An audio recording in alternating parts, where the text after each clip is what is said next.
နိုင်ငံရေးဥတီချက်၄ရပ်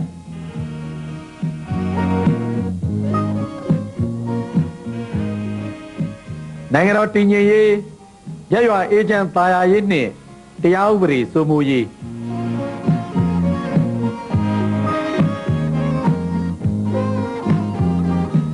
အမျိုးသားပြန်လည်စည်းလုံးညီညွတ်ရေး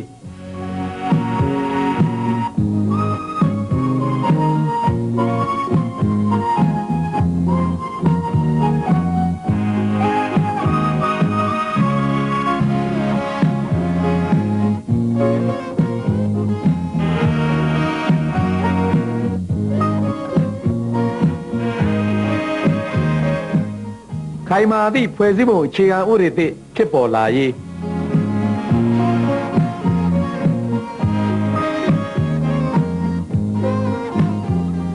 ဖြစ်ပေါ်လာသည့်ဖွဲ့စည်းပုံအခြေခံဥပဒေသစ်နှင့်ညီခေတ်မီဖွံ့ဖြိုးတိုးတက်သော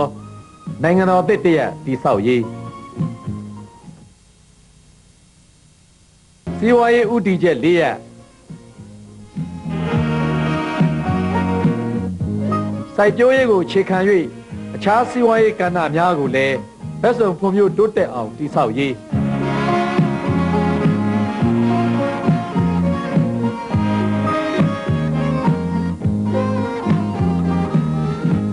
ဈေးကွက်စီးပွားရေးစနစ်ပြည်ပြင်းစွာဖြစ်ပေါ်လာရေး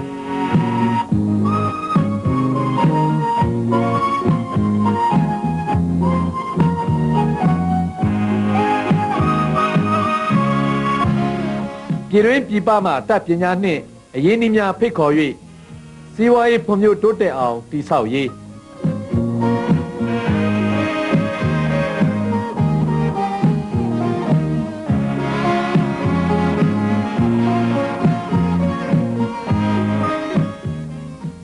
နိုင်ငံတော်စီးပွားရေးတရပ်လုံးကိုဖန်တီးနိုင်မှုစွမ်းအားသည်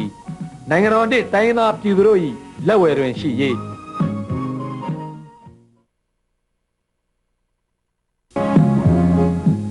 လူမှုရေးဥတီချက်၄ရပ်အမျိုးသားလုံး၏စိတ်ဓာတ်နှင့်အကျင့်စာရိတ္တမြင့်မားရေးအမျိုးကုံဇာတိကုံမြင့်မားရေးနှင့်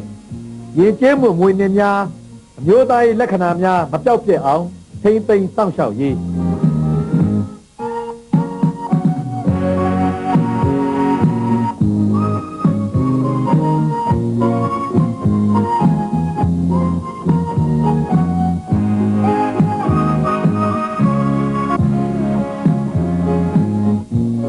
မျိုးချစ်စိတ်ဓာတ်ရှင်သန်ထက်မြက်ရေး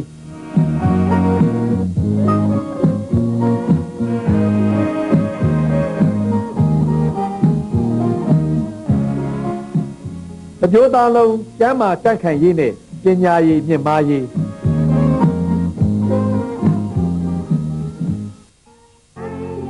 ပြည်သူသဘောထားပြည်ပအားကိုပသိမ်ယုံအဆိုးမြင်ဝါဒီများအားဆန့်ကျင်ကြနိုင်ငံတော်တည်ငြိမ်အေးချမ်းရေးနှင့်နိုင်ငံတော်တိုးတက်ရေးကိုတောက်ချက်ဖျက်ဆီးသူများအားဆန့်ကျင်ကြနိုင်ငံတော်၏ပြည်တွင်းရေးကိုဝင်ရောက်ဆွတ်ဖက်နှောက်ယှက်သောပြည်ပနိုင်ငံများအားဆန့်ကျင်ကြပြည်တွင်းပြည်ပအဖြတ်သမားများအားဘုံရန်သူအဖြစ်သတ်မှတ်ချေမှုန်းကြ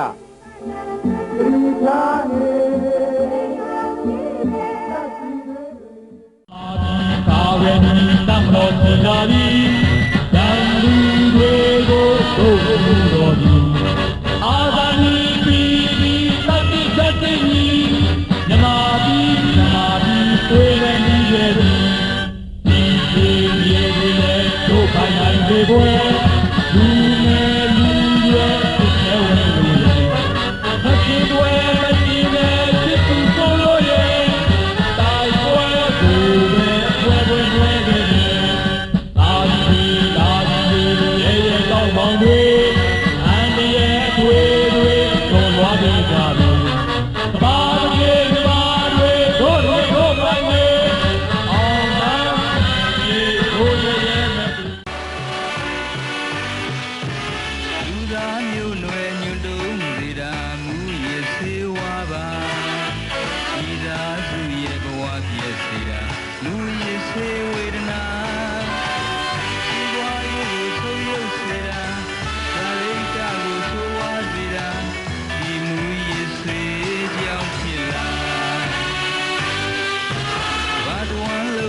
တားဆီး